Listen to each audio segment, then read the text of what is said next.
स्टोरीचं नाव आहे the COP and the anthem. लिहिणारे लेखक खूप मोठे आहेत, विल्यम सिडनी पॉर्टर. हे निकनेमने स्टोरी लिहितात. ओ हेनरी हे नाव साहित्य जगतात खूप मोठं आहे, त्यांना क्लासिकल रायटर्स म्हटलं जातं.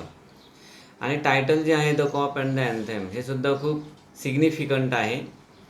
स्टोरी एकदा आपण बघितली की त्यानंतर आपल्याला हे लक्षात येईल की त्यांनी एखाद्या सर्वसाधारण व्यक्तीच्या आयुष्यात कॉप आणि अँथेम कशा पद्धतीने प्रभाव टाकत असतं त्याचं आपल्याला एक वर्णन छानपैकी लक्षात येईल. मित्रांनो, तुमच्याही लक्षात आलं असेल आत्तापर्यंत आपण काय फक्त टाईमपास म्हणून व्हिडिओ बनवत नाहीत. फक्त समरी, स्टोरी किंवा थीम सांगायची राहिली असती तर व्हिडिओ बनवायची गरज नव्हती. तुम्ही 12वीचे विद्यार्थी आहात आणि एवढं इंग्लिश तर तुम्हाला येतं की लेसन वाचून तुम्हाला सहज लक्षात येते, थीम लक्षात येते, स्टोरी लक्षात येते, विषय लक्षात येतो, स्टोरी लक्षात येते. त्यासाठी आपण हे व्हिडिओ बनवत नाही. हे जे लेखक असतात ना, ओ हेनरीसारखे फार मोठे लेखक असतात. आणि मोठे असतात कारण भाषा त्यांची लँग्वेज अप्रतिम असते. त्यातल्या त्यात ते नेटिव्ह लँग्वेज वापरतात आणि त्यांच्या नेटिव्ह लँग्वेजसाठी आपण फॉरेनर्स आहोत. आणि फॉरेनर्स म्हणून आपल्याला त्यांची भाषा समजणं खूप किचकट कठीण जातं. आणि व्हिडिओ बनवताना नेमकं मी हेच लक्षात घेतो आहे की त्यांची जी लँग्वेज आहे ती सहज सोपी करून तुमच्यापर्यंत मराठीतून पोचवावी. सोपं नसतं त्यांच्या भाषेच्या वापरातून आपल्याला आवश्यक अर्थ काढणं. एक उदाहरण देतो. मी तुम्हाला पहिला पॅरेग्राफ वाचून दाखवतो, तुमच्या लक्षात येईल की एकंदरीत किती किचकट असतं हे. Sophie left his bench and strolled out of the square and across the level sea of asphalt where Broadway and Fifth Avenue flow together. Up Broadway he turned and stopped at luxurious cafe. हे 3.5 ओळींचा paragraph आहे. पण मग ही भाषा अवघड आहे म्हणजे काय आणि आपल्याला त्याच्यातून अर्थ काढायचा आहे म्हणजे काय आणि तो अर्थ अगदी सहज सोप्या पद्धतीने तुमच्यापर्यंत येतो आणि तुमच्या ते लक्षातही येत नाही. आता हे समजून घ्यायचं आहे आपल्याला.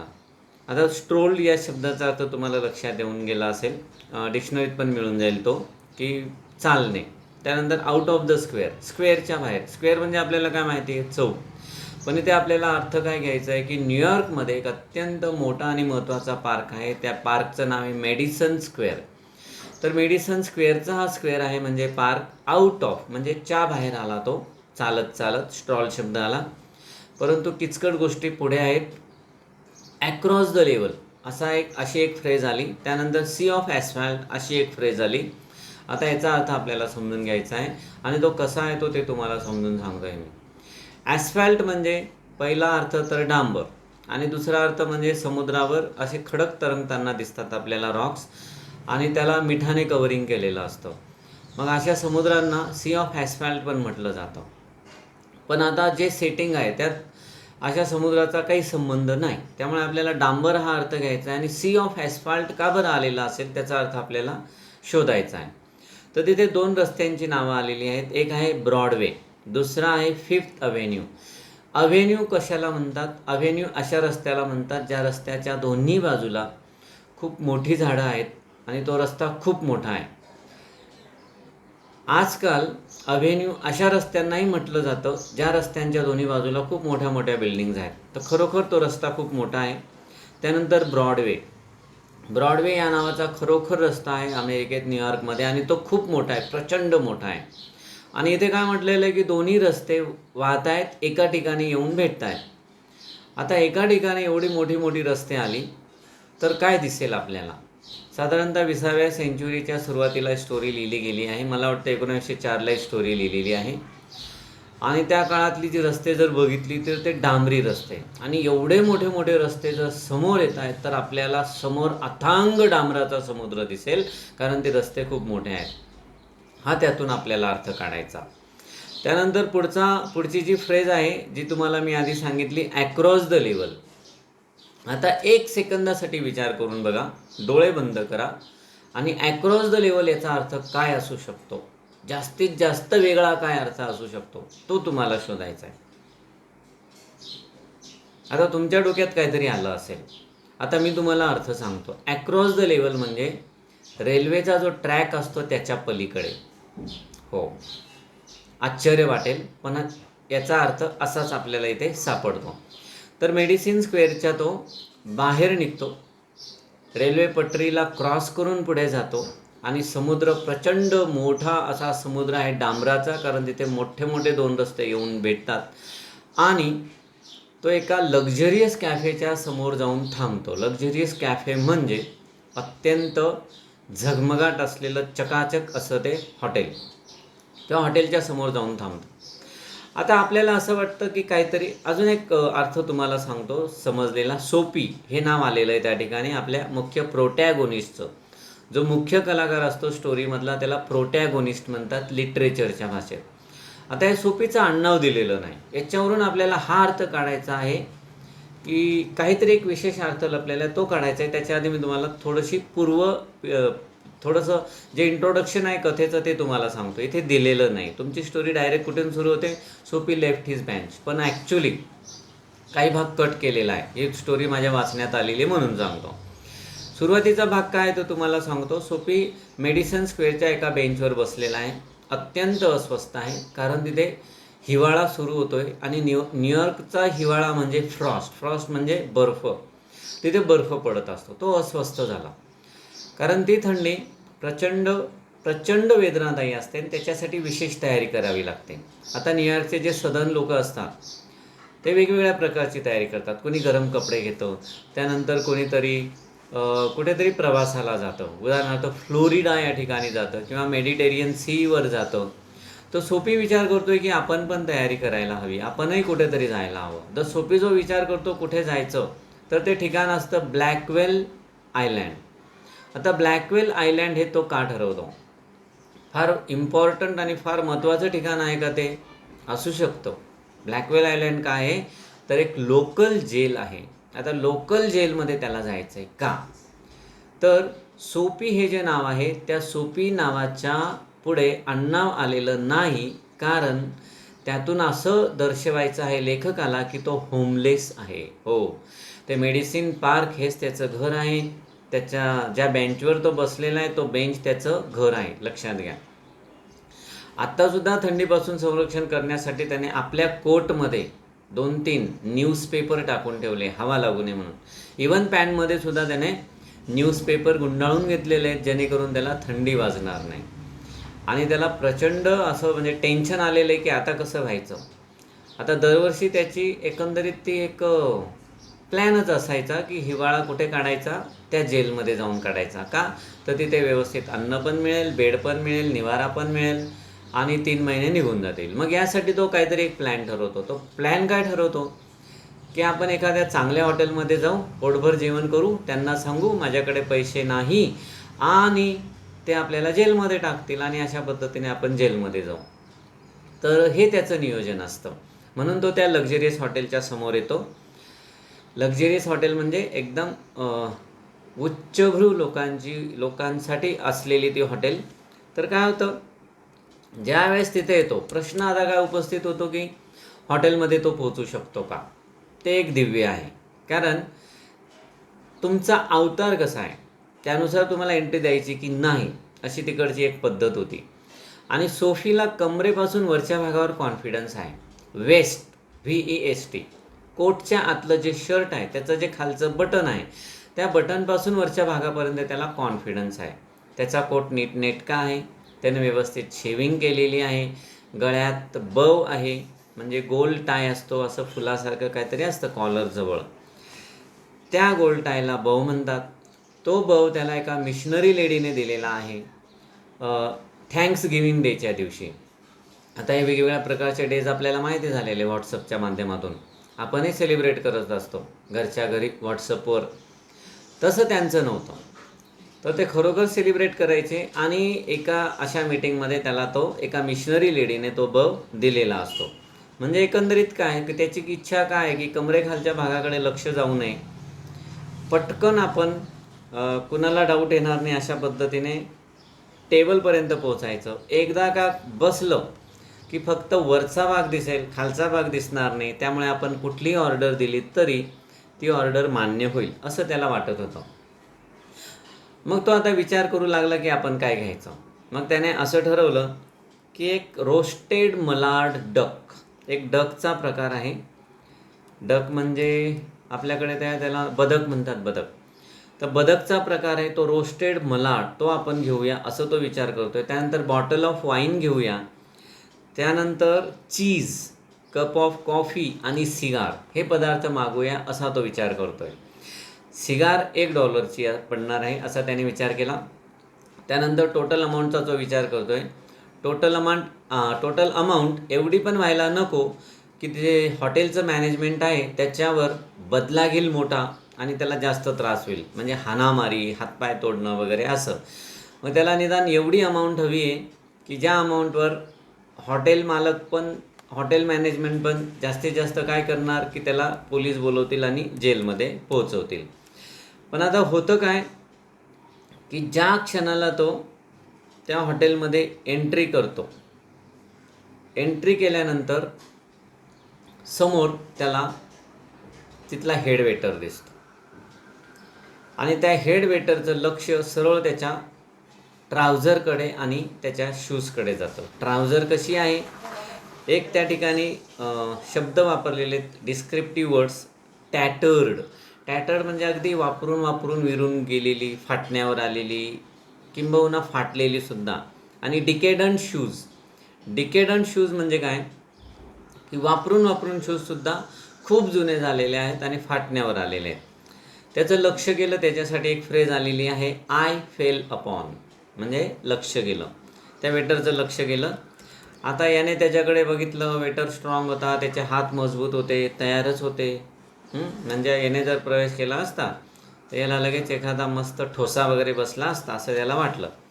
त्यामुळे त्याला एकदम सायलेंटली मेसेज कन्वे झाला. न सांगता मेसेज कन्वे होणं त्याला म्हणतात silently the message was conveyed to him. त्याला कळलं की आता इथे जायचं नाही, आपला जो फुटपाथ आहे त्या फुटपाथ पकडायचा आणि गुपचूप निघून जायचं असं त्याने ठरवलं.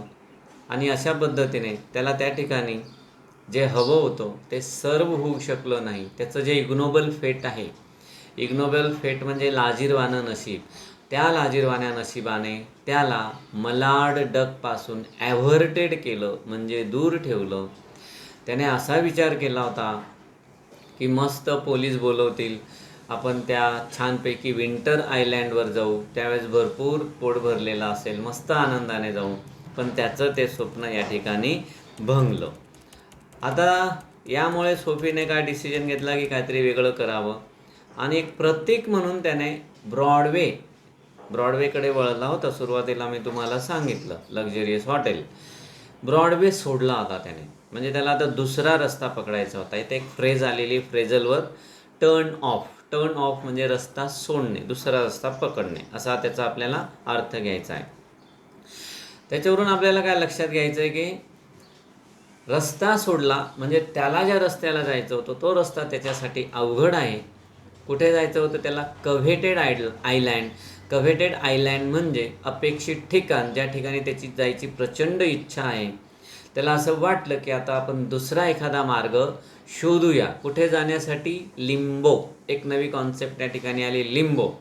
आता आपल्याला हेल माहिती आहे म्हणजे नर्क, हेवन माहिती आहे म्हणजे स्वर्ग. हेवन आणि नर्क दोघं ठिकाणी ज्या प्रकारचा अनुभव येऊ शकतो अशा ठिकाणाला लिंबो म्हणतात. तर तो त्या ब्लॅकवेल आयलँडला, त्या विंटर आयलँडला काय म्हणतोय, limbo. It is the boundary line of hell and heaven. तिथे जाण्यासाठी काहीतरी वेगळा मार्ग स्वीकारू असं त्याला वाटलं. आता त्याने ब्रॉडवे सोडला होता. आता त्याने कोणता रस्ता पकडला, त्याने 6th अव्हेन्यू पकडला. ओ हेनरींचं वैशिष्ट्य फार महत्त्वाचं आहे. आपल्या डोळ्यासमोर चित्र उभं राहतं त्या रस्त्यांचं. सेटिंग, याला सेटिंग म्हणतात की स्टोरी कुठे घडते, तर त्या वेगवेगळ्या रस्त्यांवर ती स्टोरी घडते. त्याचं चित्रण सुंदर आहे खरोखर. अशा लेखकांना क्लासिकल रायटर्स म्हणतात. भाषा शैलीवर लक्ष द्या. प्रत्येक गोष्ट मी तुम्हाला सांगतोय. जेव्हा तुमच्या हातात पुस्तक असेल स्टोरी ऐकताना, किंवा 2 मोबाईल ठेवा, एका मोबाईलने स्टोरी ऐका, दुसऱ्या मोबाईलवर पुस्तक बघा. प्रत्येक ओळीचा अर्थ या ठिकाणी तुमच्यापर्यंत येतोय. तुम्ही पुस्तकात वाचाल ते खूप अवघड वाटेल, पण मी जे सांगतोय ते खूप सोप्या पद्धतीने तुमच्यापर्यंत येत आहे. आता 6th अव्हेन्यूवर आला. तिथे एका कॉर्नरवर तो येऊन पोचला. तिथे एक छान दुकान होतं, अत्यंत अट्रॅक्टिव्ह, मस्त सुंदर असं लाईट लावलेलं होतं, त्याचा प्रकाश येत होता आणि ह्या बाजूला काचेची ग्लास होती. काचेच्या ग्लासच्या आत त्या दुकानात ज्या वस्तू, त्यांना वेअर्स असा शब्द आलेला आहे, त्या मस्तपैकी मांडलेल्या होत्या आणि त्या लाईटच्या प्रकाशात ते खूप ॲट्रॅक्टिव्ह दिसत होत्या. ग्राहकांना ॲट्रॅक्ट करण्यासाठी खूप सुंदर रचना होती. कॉर्नरवर आला, त्याने ते बघितलं, तिथे त्याने एक मस्त दगड उचलला आणि त्या काचेवर मारून फेकला. आता काचेवर तो दगड मारून फेकल्यावर भरपूर गर्दी तिकडे पळत आली आणि त्या गर्दीच्या सर्वात पुढे कोण होते? पोलिसमॅन, ज्याला इंग्लिशमध्ये, अमेरिकन इंग्लिशमध्ये कॉप म्हणतात. आपल्याकडे 2 इंग्लिश चालतात, एक British English, American English. American इंग्लिशमध्ये पोलिसला काय म्हणतात? कॉप म्हणतात. सगळ्यात पुढे कॉप होता. कॉप आल्या आल्या त्याला विचारतो, कोणी केलं हे? असा एक, where is the man that done that? कुठे तो व्यक्ती ज्याने हा उद्योग केलेला आहे?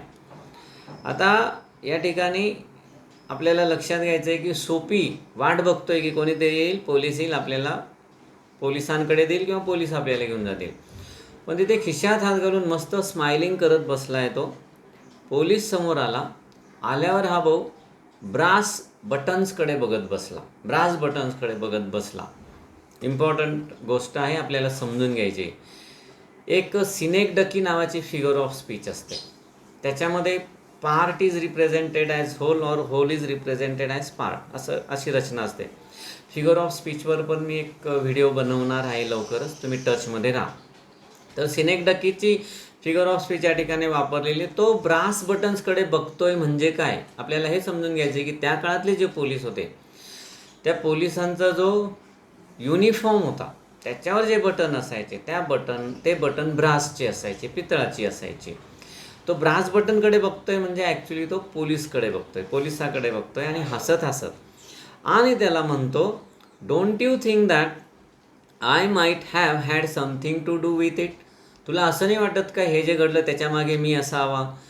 पण पोलीस साधा क्ल्यू म्हणून सुद्धा त्याच्याकडे बघत नाही. क्ल्यू म्हणजे काय की हा आपल्याला सांगेल याने केलं त्याने केलं, एवढी सुद्धा त्याला व्हॅल्यू देत नाही.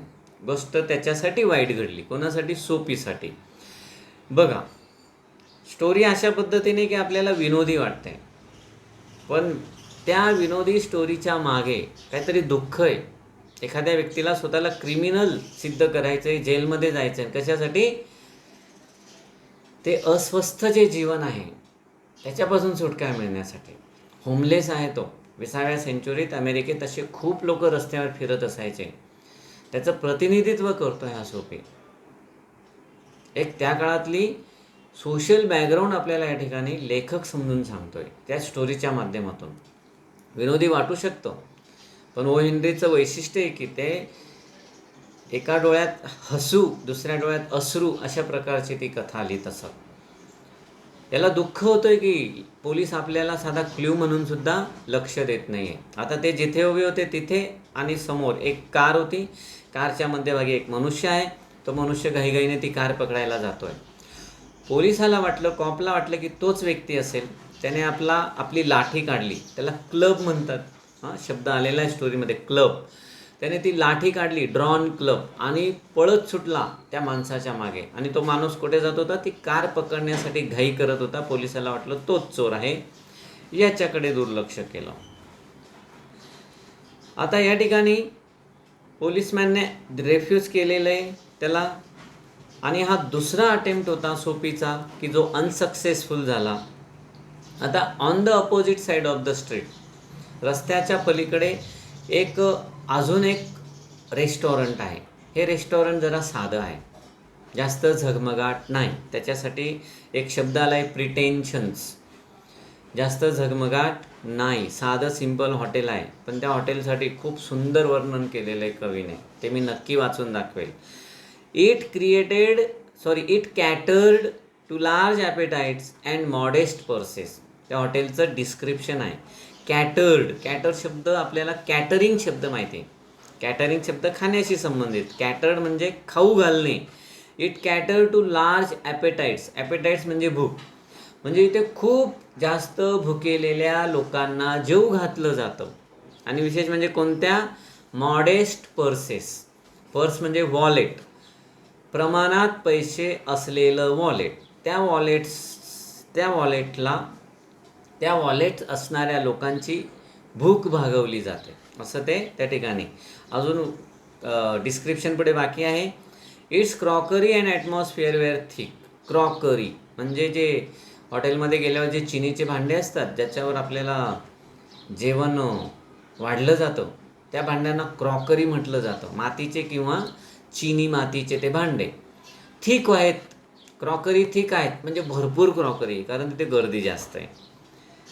अजून काय आलेलं आहे तिथं उल्लेख, ॲटमॉस्फिअर वेअर थिक, वातावरण तिथे थिक आहे म्हणजेच काय, खूप गर्दी असते तिथं. सूप अँड नॅपरी थिन, हे पण आपल्याला समजून घ्यायचं. सूप कसं आहे, थिन. नॅपरी कशी आहे, थिन. सूप थिन आहे म्हणजे अन्नपदार्थ खूप भारी नाहीत. नॅपरी म्हणजे तिथे वापरलेले कपडे ते पण थिन आहेत म्हणजे खूप भारी कपडे नाही. म्हणजे काय, हॉटेल साधं सिंपल आहे परंतु खूप लोक तिथे येतात आणि भरपूर जेवण करतात. अशा हॉटेलमध्ये तो गेलेला आहे. इन टू धिस प्लेस, आता अशा ठिकाणी त्याला कोणीही चॅलेंज करणार नव्हतं. तो हॉटेलमध्ये गेला आणि तिथे त्याने छानपैकी जेवण केलं. त्याने काय काय खाल्लं, त्याने बीफ स्टिक खाल्ले. बीफ स्टिक आपल्याकडे गोंधळ होऊ शकतं, तिकडे ते नॉर्मल आहे. फ्लॅपजॅक्स म्हणजे ओट नावाचं जे धान्य असतं, बारीक असतं, असं छोटी तिळी जशी असते तसं ते ओट असतं, त्याच्यापासून बनवलेल्या वड्या. डोनट्स हा शब्द कसा तयार झाला बघा. डो म्हणजे कणिक, आणि त्या कणिकपासून बनवलेला एका प्रकारचा पाव. आपल्याकडे असा छोटा लांबट पाव मिळतो, आपण त्याला डोनट्स म्हणतो, तुम्हाला माहिती असेल. पण न्यूयॉर्कमधला डोनट्सचा जर विचार केला तर त्याचा आकार साधारणतः त्या मेदूवड्यासारखा असतो, गोल गोल आणि मध्ये होल. त्याने डोनट्स पण तिथे मागवलं आणि पाई पण मासाचाच प्रकार आहे. त्याने ते मागवलं, पोटभर जेवला. अँड देन ही टोल्ड वेटरला म्हणाला, अजून एक फ्रेज आहे लक्षात घ्या, मायन्यूटेस्ट कॉईन. वेटरला काय सांगितलं की त्याच्याकडे मायन्यूटेस्ट कॉईन आहे म्हणजे त्याच्याकडे पैसे नाही. कॉईन म्हणजे चिल्लर, नाणी. आणि त्याने काय सांगितलं, तो तिथे स्ट्रेंजर आहे म्हणजे कोणाकडनंही तो पैसे मागू शकत नाही. तर अशा पद्धतीने त्या ठिकाणी त्याने आता आपली ओळख दिली जेणेकरून रेस्टॉरंटवाल्यांनी पोलिसांना बोलवावं. आता त्या ठिकाणी तो काय म्हणतो, नाव get busy and call a cop. चल कामाला लाग. गेट बिझी, बघा गेट बिझीचा अर्थ जर आपण आपल्या पद्धतीने काढला तर काय होतो माहिती आहे आपल्याला. पण गेट बिझीचा अर्थ आपण काय घेतो या ठिकाणी, चल कामाला लाग आणि पोलिसांना बोलव. माझ्यासारख्या जंटलमॅनला या ठिकाणी वाट बघायला लावू नको. विनोद आहे पण त्या विनोदाच्या मागचं आपल्याला दुःख आता समजलेलं आहे. पण वेटर म्हणतो तुझ्यासाठी कॉपची काही गरज नाही. तो वेटरचं तिथे छान डिस्क्रिप्शन दिलेलं आहे. With a voice like butter cake and an eye like the cherry. In the Manhattan cocktail. Cocktail हा प्रकार काय असतो की वेगवेगळ्या प्रकारच्या व्हिस्कीज एकत्र करून बनवलेलं पेय असतं आणि त्याच्यावर असं काहीतरी गोड वस्तू ठेवलेली असते, उदाहरणार्थ चेरी. तुम्ही जर गुगलवर सर्च केलं तर तिथे तुम्हाला ते चित्र दिसेल. एक व्हिस्कीचं बाऊल दिसेल आणि वरती चेरी ठेवलेली दिसेल. पण मग या ठिकाणी या माणसासाठी ते डिस्क्रिप्शन आले की त्याचा आवाज कसा आहे, बटर केकसारखा. त्याचे डोळे कसे आहेत, चेरीसारखे. आता बटर केकसारखा आवाज आहे म्हणजे त्याचा आवाज खूप गोड होता. हा अर्थ आपण या ठिकाणी काढलेला आहे. डोळे चेरीसारखे होते म्हणजे काय, छोटे छोटे डोळे होते. तर त्या व्यक्तीने दुसऱ्या एका वेटरला आवाज दिला, हे कॉन नावाच्या वेटरला आवाज दिला. पोलिसांना बोलवायचं नाही, मग काय करायचं आहे. आता 2 वेटर आले. काय केलं त्यांनी त्याला मस्तपैकी पकडलं, व्यवस्थितपणे त्याच्या डाव्या कानावर कॅलस पेवमेंटवर आदळून दिलं. कॅलस पेवमेंट म्हणजे फुटपाथ, कॅलस म्हणजे कडक म्हणजे सिमेंटचा बनवलेला. ही अरोज जॉईंट बाय जॉईंट. आता तिथे आदळल्यानंतर तो पटकन एखादी घडी उघडावी कापडाची तसा तो एक जॉईंट सारखा उभा राहिला. म्हणजे तिथे एक डिस्क्रिप्शन आलेलं आहे की कार्पेंटर्स रूल. कार्पेंटर म्हणजे मिस्त्री किंवा सुतार. त्याच्याकडे टेप असतो, आपल्या घरामध्येही टेप असतो तो 5 फुटाचा. आपण जर एक टोक धरून असा सोडला तर जॉईंट बाय तो उघडेल. असा जॉईंट बाय जॉईंट तो उभा राहिला पटकन, कारण वेदना झालेल्याच असतील. Arrest seem down but an elusive dream. आता त्याला अरेस्ट व्हायचं आहे, मात्र ते अरेस्ट एक स्वप्न आहे, जे स्वप्न त्याच्या पोहोचण्याच्या पलीकडे आहे, मिळवण्याच्या पलीकडे आहे. त्याच्या हातातून ते निसटत चाललेलं आहे. The island seemed very far away. त्याच्यापासून ते आयलँड फार दूर दूर पळत आहे असं त्याला वाटतंय. खरं तर तिथे एक पोलीस पण उभा होता, गंमत बघत होता 2 ब्लॉक सोडून. कुठे उभा आहे तो उभा आहे ड्रग स्टोअर्सच्या समोर, 2 डोअर्स अवे.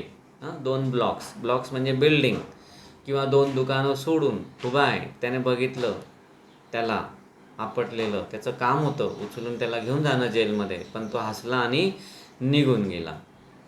आता सोफीला एक भीती वाटली. एखादी जादू तर नाही त्याला थांबवते ॲरेस्ट होण्यापासून. ही भीती मात्र प्रचंड त्रासदायक होती, कारण त्याला ॲरेस्ट व्हायचं होतं. हिवाळा असा मॅडिसन स्क्वेअरवर बेंचवर काढणं सोपं नव्हतं. जीवघेणी थंडी होती ती. आता तो पॅनिक मूडमध्ये गेला, म्हणजे जास्त अस्वस्थ झाला. आता तो दुसऱ्या एका पोलीसमॅनपर्यंत आला. बघा, तो पोलीसच्या जवळपासच काहीतरी असे उद्योग करतोय. तो पोलीस आता एका थिएटरच्या समोर मस्त आराम करतोय. आराम करायला शब्द आला आहे लाऊंजिंग. छानपैकी आराम करतोय आणि त्या ठिकाणी तो ग्लिटरिंग थिएटरच्या समोर. आता थिएटर हा उल्लेख आला आहे म्हणून तुम्हाला सांगतो, ब्रॉडवेचा जो परिसर आहे तिथे खूप थिएटर्स आहेत, मोर दॅन 40. आणि त्या थिएटर्समध्ये 500पेक्षा अधिक लोक बसतील एवढी जागा आहे. ते थिएटर्स सगळे एकदम चकाचक, एकदम लाईटिंग रोषणाई केलेले, अप्रतिम. त्या एका अप्रतिम थिएटरच्या समोर एक पोलीस मस्त आराम करतोय आणि हा तिथे समोर आला आणि त्याला वाटलं आता चित्रविचित्र काहीतरी वागावं. तेवढा एक पर्याय उरला होता त्याच्याकडे.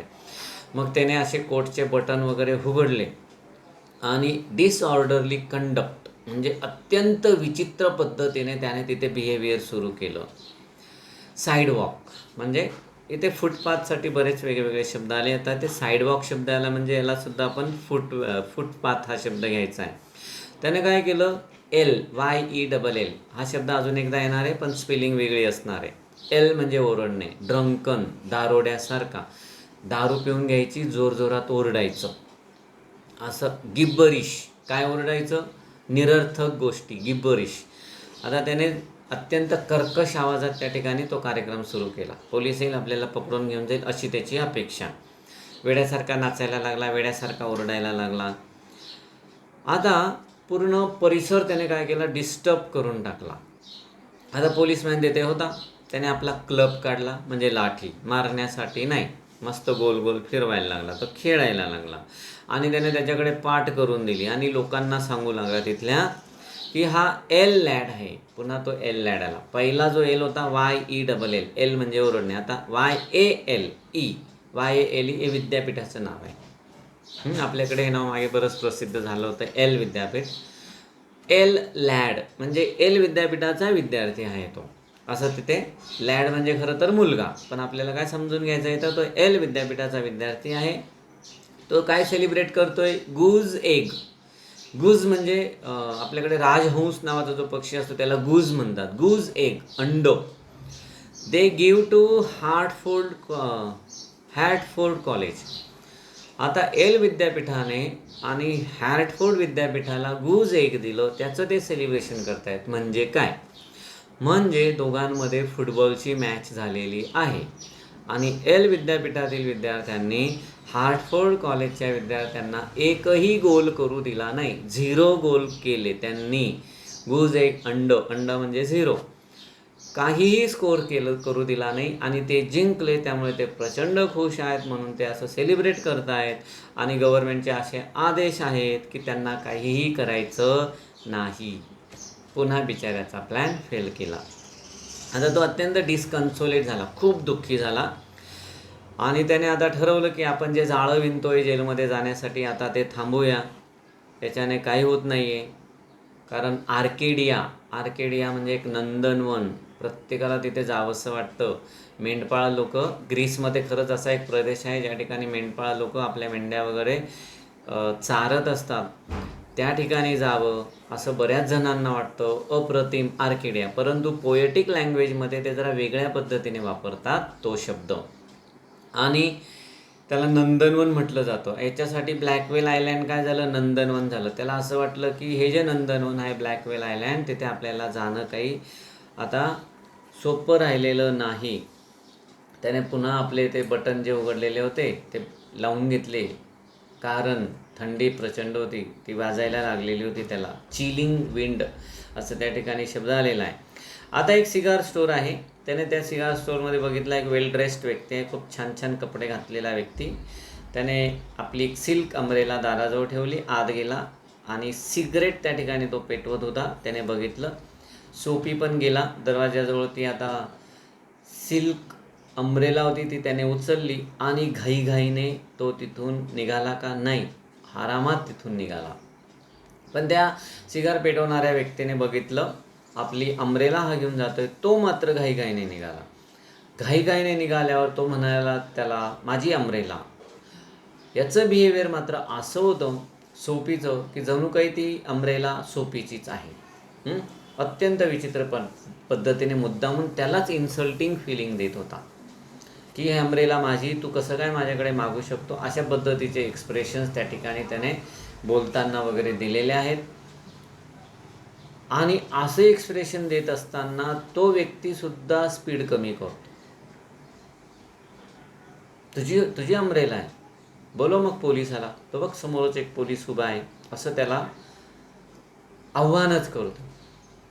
आता समोरच्या व्यक्तीने स्पीड कमी केला म्हणजे काय की त्याला वाटलं कदाचित ही अम्ब्रेला खरंच या माणसाची असेल. सोपीला पुन्हा एकदा कळालं, प्रीमॉनिशन म्हणजे समजणं. त्याला समजलं की पुन्हा एकदा आपला प्लॅन फेल जातोय.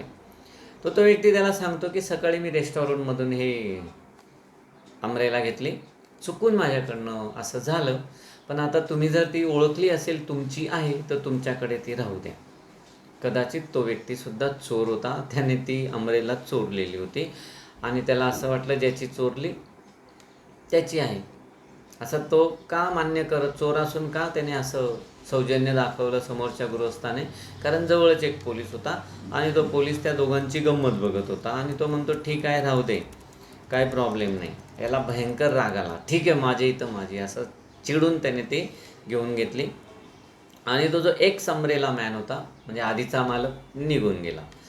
पोलीसमॅन पण निघून गेला, कारण समोर एक ओपेरा क्लॉक म्हणजे ओपेरा जो एक गाण्याचा प्रकार आहे किंवा परफॉर्म पण केलं जातं, एक विशिष्ट प्रकारचा ड्रेस असतो पूर्ण शरीरवर.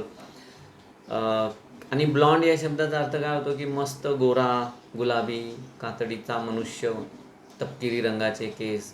आणि ओपेरा क्लॉकमध्ये कधी कधी तसा परिधान पण करून घेतात. त्याला एका कारमधून जायचं आहे, त्याच्या मदतीसाठी पटकन तो पोलीस निघून गेला. खूप चिडचिड झाली कोणाची, सोपीची, कारण पुन्हा एकदा त्याचा प्लॅन फेल गेला. आता तो पूर्व दिशेला वळाला. एक तिथे रस्त्याचं काम चालू आहे, खोदकाम झालेलं आहे आणि त्याने त्या खड्ड्यात ती जी अम्ब्रेला घेतली होती ती हर्ल्ड म्हणजे फेकून दिली, भिरकावून दिली ॲक्च्युली रागाने. आणि तो स्वतःशीच मरमड पुटपुट करू लागला. कोणासोबत? त्या व्यक्तीसोबत जो हेल्मेट परिधान करतो, जो व्यक्ती हेल्मेट परिधान करतो आणि क्लब्स हातात वागवतो, म्हणजे ती लाठी. त्या व्यक्तींबद्दल म्हणजेच पोलिसांबद्दल तो निराश झालेला आहे, त्यांच्याबद्दल काही बोलतोय. मला त्यांच्या ताब्यात सापडायचं आहे आणि लोक का मला, त्यांना असं काय वाटतं की मी एखादा राजा महाराजा आहे आणि काही गुन्हाच करू शकत नाही, का मला पकडत नाही, या गोष्टीचं त्याला प्रचंड वाईट वाटतंय. काही अंतरावर तो आता गेला, तिथे अजून एक रस्ता आहे, त्या रस्त्यावर मात्र प्रचंड रोषणाई आहे आणि गर्दी खूप कमी आहे. काय समजायचं आपल्याला याच्यावरून, तर तो रस्ता श्रीमंतांचा होता, अतिश्रीमंतांचा होता. गर्दी म्हणजे वर्दळ कमी आहे, टर्मॉईल शब्द आलेला आहे. रस्ता मात्र ग्लिटरिंग आहे. जास्त श्रीमंत लोकांचा तो रस्ता. त्याला वाटलं बस झालं, आता आपण आपल्या घरी जाऊ. हो, पार्क जरी असला, बेंच जरी असला तरी प्रत्येकाला आपलं घर वाटतं. होमिंग इन्स्टिंक्ट म्हणतात, तो त्याला आला आणि घरी जाण्यासाठी निघाला. पण एका शांत कॉर्नरजवळ अचानक थबकला. तिथे एक चर्च आहे, क्वेंट, जुन्या प्रकारात अत्यंत आकर्षितपणे बांधलेलं रॅमलिंग. आजच्या काळापेक्षा वेगळ्या पद्धतीचे ते बांधकाम आहे, त्यामुळे असं कुठे कुठे ते पसरलेलं, गॅबल्ड त्रिकोणी भिंती असलेल्या वरती असं ते त्या ठिकाणी तिथे तो थबकला. कारण का, व्हायलेट स्टेन्ड विंडो म्हणजे आतमध्ये लाईट चालू आहे, व्हायोलेट रंग त्या ठिकाणी विंडोला आहे असं जाणवतंय आणि ते वातावरण त्याला आवडलेलं आहे. तो तिथे थांबला. त्याचं अजून एक कारण आहे. The organist loitered over the keys making sure of his mastery of the coming Sabbath anthem. Sabbath anthem, Sabbath म्हणजे काय? 7 दिवसानंतर एक दिवस असतो ज्या दिवशी आराम करायचा असतो, पूजा करायची असते. वर्शिप आणि आराम यांच्यासाठी राखून ठेवलेला दिवस असतो. उदाहरणार्थ मुस्लिम लोक फ्रायडेला सॅबॅथ सेलिब्रेट करतात. बरेचसे ज्यू लोक आणि काही ख्रिश्चन लोक सॅटरडेला, आणि सगळेच ख्रिश्चन लोक संडेला तो दिवस सेलिब्रेट करतात. आता त्या दिवशी जी प्रार्थना म्हणायची, त्या प्रार्थना म्हणण्यासाठी तो जो ऑर्गॅनिस्ट आहे तो प्रॅक्टिस करतो आहे की जास्तीत जास्त परफेक्ट आपली प्रार्थना व्हायला पाहिजे. कोणत्या ऑर्गनवर? माउथ ऑर्गनवर. माउथ ऑर्गनवर जो ती प्रार्थना म्हणणार असतो त्याला ऑर्गॅनिस्ट म्हणतात. त्या कलाकाराला तो आपल्या कीज म्हणजे ते सूरताल व्यवस्थित त्याची प्रॅक्टिस करतो आहे. त्याला तो गोड आवाज आला, तो तिथे थबकला, ट्रान्सफिक्स्ड झाला. तिथे जे कुंपण आहे, लोखंडी काटेरी कुंपण, कॉन्व्होल्युशन म्हणजे ते काटेरी कुंपण असतं, आपल्याला माहिती असतं, ट्विस्टेड असतं. त्याच्यावर तो थोडा वेळ ट्रान्सफिक्स झाला. किती सुंदर आवाज येतो आहे. चंद्र माथ्यावर होता, फुल होता, म्हणजे आपल्याकडे पौर्णिमेला असतो तसा रेडियंट प्रचंड चमकत होता. रस्त्यावर जे व्हेइकल्स आणि पायी चालणारे लोक त्यांची गर्दी कमी होती. स्पॅरोजचं चिवचिवाट चालू होता. ते जे जुन्या प्रकारचं चर्च आहे त्याचं जे चर्चयार्ड आहे, त्याला यू म्हणतात, छतासारखं, तिथे अर्धवट झोपेत असलेल्या चिमण्या चिवचिवाट करत आहेत. आणि ते जे अँथेम आहे ऑर्गॅनिस्टचं, त्याच्यामुळे याचे पाय तिथे खिळले, सिमेंटेड खिळले, आणि तो मन लावून तो ऐकायला लागला. आणि त्याला जुन्या आठवणी आल्या. कधी काळी छानसं घर होतं, घरात आई होती, घरात आनंद होता, एक वेगळ्या प्रकारच्या महत्त्वाकांक्षा होत्या आयुष्यात काहीतरी करून दाखवण्याचे, मित्र होते, आणि इमॅक्युलेट थॉट्स म्हणजे खूप चांगले विचार, सदविचार होते त्या काळात, काहीतरी करून दाखवणे वगैरे. अँड कॉलर्स, कॉलर शब्द आला आहे, त्याचा अर्थ काय घ्यायचा आहे? आपल्याकडे व्हाईट कॉलर असा शब्द वापरला जातो. कोणासाठी? पांढरपेशा समाजासाठी, सुसभ्य सुसंस्कृत लोकांसाठी, ज्यांचे कपडे टापटीप असतात, स्वच्छ असतात. तर त्याच्यासाठी शॉर्टकटमध्ये कॉलर्स वापरला आहे. म्हणजे छानछीन टापटीप छान कपडे त्या काळात त्याच्याकडे असायचे. वातावरण आता प्रसन्न झालेलं आहे. एक संयोग घडून आला. ते जे चर्चचं वातावरण आहे त्यातून येणारे जे सुरताल आहेत ते एका बाजूला, आणि दुसऱ्या बाजूला याची मनस्थिती आता ग्रहण करण्याजोगी झालेली आहे. एखाद्या व्यक्तीने, आता मी तुमच्याशी बोलतोय, तुम्ही किती मन लावून ऐकताय. तुम्ही जर मन लावून ऐकत असाल तर तुमची ग्रहणशक्ती यावेळेस कशी आहे? चांगली आहे. त्या मनस्थितीत आहात तुम्ही पूर्णतः. तर त्याची ती मनस्थिती अत्यंत चांगली आहे, वातावरण चांगलं आहे, आणि त्याला ते सर्व असं वेगळंच चित्र डोळ्यासमोर येतं आहे. त्याचा प्रचंड परिणाम झालेला आहे. त्याला एक भीती उपस्थित झाली की कधी काळी अचानक असं झालं, खड्डा तयार झाला, त्या खड्ड्यात तो पडला. म्हणजे काय? दलदलीत गेला. चांगल्या जीवनातून तो वाईट जीवनाकडे आकर्षिला गेला, आणि त्याचं जीवन कसं झालं? डिग्रेडेड, म्हणजे कमी प्रतीचं जीवन झालं. अनवर्दी डिझायर्स, त्याच्या ज्या इच्छा आकांक्षा होत्या त्या आपल्या समाजात चालत नाही अशा प्रकारच्या अनवॉन्टेड, अनवर्दी, अयोग्य अशा त्या इच्छा अपेक्षा, डेड होप्स, त्याच्या सगळ्या आशा अपेक्षा मेल्या होत्या काही करून दाखवण्याच्या. रेकेड फॅकल्टीज म्हणजे काहीतरी करून दाखवण्याची जी आपल्यात क्षमता असते, ती क्षमता रेकेड म्हणजे संपलेली होती. आणि बेस मोटिव्स, आयुष्य जगण्याचे जे उद्देश होते, बेस म्हणजे अत्यंत हलक्या दर्जाचे, वाईट दर्जाचे होते. आणि असं त्याचं जे जीवन होतं त्याला तो खड्डा वाटला, त्या खड्ड्यात तो पडलेला आहे. आता त्याच्या मनाने या सिच्युएशनमध्ये खूप चांगल्या पद्धतीने रिस्पॉन्स करायला सुरुवात केली. एक अत्यंत तीव्र भावनावेग असा उचंबळून आला, आणि एक भांडण सुरू झालं. डेस्परेट फॅक्ट म्हणजे आत्ताचं जे जीवन आहे, नैराश्यमय जीवन, ते, आणि त्याच्या विरोधात काहीतरी आता मानसिक लढाई सुरू झाली. त्याने ठरवलं काय, की या घाणेरड्या चिखलातून आपण स्वतःला बाहेर काढायचं. मायर हा शब्द आलेला आहे. कॉम्प्लिकेटेड वाईट जीवन, त्याला आपण चिखल म्हणतो. त्या चिखलातून, त्या दलदलीतून स्वतःला बाहेर काढायचं आहे आणि पुन्हा त्याला माणसात आणायचे, अशी त्याची इच्छा निर्माण झाली.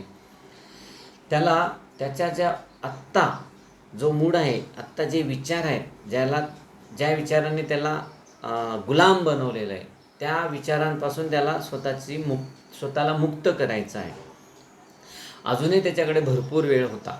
अजून त्याचं आयुष्य संपलेलं नव्हतं. तरुण होता आपण कशावरून ठरवायचं? एल लॅड म्हणजे विद्यापीठाचा विद्यार्थी आहे असं पोलिसांनी गृहीत धरलं. एवढा तो तरुण दिसत होता, म्हणजे अजून त्याचं भरपूर आयुष्य बाकी आहे. He would resurrect his old eager ambition. जुना जो उत्साह होता, महत्त्वाकांक्षा होत्या, त्या तो पुन्हा जिवंत करणार होता. आणि त्याच्यामागे आता न थकता, विदाऊट फॉल्टरिंग, न हिंमत हारता तो आता पाठलाग करणार होता, ते मिळवणार होता. Those Solan but sweet organ notes had setup a revolution in him. त्या गंभीर आणि गोड ज्या नोट्स होत्या, सूर ताल होते, एकदम क्रांतिकारी बदल घडवून आणला त्याच्या आयुष्यात. आता त्याने ठरवलं, उद्याच आपण डाऊन टाऊनला जाऊ, म्हणजे शहराचा जो मुख्य भाग आहे, व्यापारी पेठ, तिथे जाऊ, त्या ठिकाणी काम शोधू. त्याला आठवलं, एका फर इम्पोर्टरने त्याला ड्रायव्हरची नोकरी देऊ केली होती. आता तो जाऊन ती ड्रायव्हरची नोकरी मागणार होता आणि आयुष्यात तो काहीतरी बनणार होता. हो, ड्रायव्हरचं आयुष्यसुद्धा महत्त्वाचं असतं, त्याच्यापासून कुणाचं तरी काम अडलेलं असतं. त्याच वेळेस त्याला जाणवलं की त्याच्या खांद्यावर कोणीतरी हात ठेवला. त्याने वरती बघितलं, एक निर्विकार चेहरा असलेला पोलिसमॅन त्याला दिसला. काय करतोय? तो म्हटला, काहीच नाही. पोलीस म्हटला, चल माझ्यासोबत. तो पोलिसांच्या कोर्टात घेऊन गेला आणि मॅजिस्ट्रेटने त्याला त्या ठिकाणी 3 महिन्याची शिक्षा सुनावली आणि ब्लॅकवेल आयलँडवर पाठवलं. आणि अचानक अशा प्रकारे अनएक्सपेक्टेड एंड झाला. अँथेमने त्याच्यावर एक विशिष्ट प्रकारचा परिणाम केला. त्याने जीवन बदलायचं ठरवलं. पोलीस आले, त्यांनी मात्र पुन्हा त्याला त्याच जीवनात ढकलून दिलं. एका डोळ्यात अश्रू, एका डोळ्यात हसू, अशा प्रकारची थीम आपल्याला या ठिकाणी लक्षात आली. शेवटी मी तुम्हाला एक होमवर्क देतोय की त्याने चोरी केली तो गुन्हा होता, काच फोडली तो गुन्हा होता, तरी त्याला पकडलं नाही. यावेळेस मात्र त्याला पकडलं. तर नेमका याने काय गुन्हा केला होता, हे तुम्हाला शोधून काढायचं आहे. कारण पोलिसांनी जर त्याला शिक्षा दिली तर कोणत्या तरी गुन्ह्याखाली शिक्षा दिली असेल. हा छोटासा होमवर्क आहे. का बरं शिक्षा दिली ते तुम्ही मला कमेंटमध्ये सांगायचं. तुमचं उत्तर बरोबर असेल तर व्हेरी गुड, नसेल तर मी ते तुम्हाला सांगेल. ठीक आहे. बघत राहा, शेअर करा, सबस्क्राईब करा आणि तुम्ही ज्या पद्धतीने चांगला रिस्पॉन्स देत आहेत त्यासाठी धन्यवाद.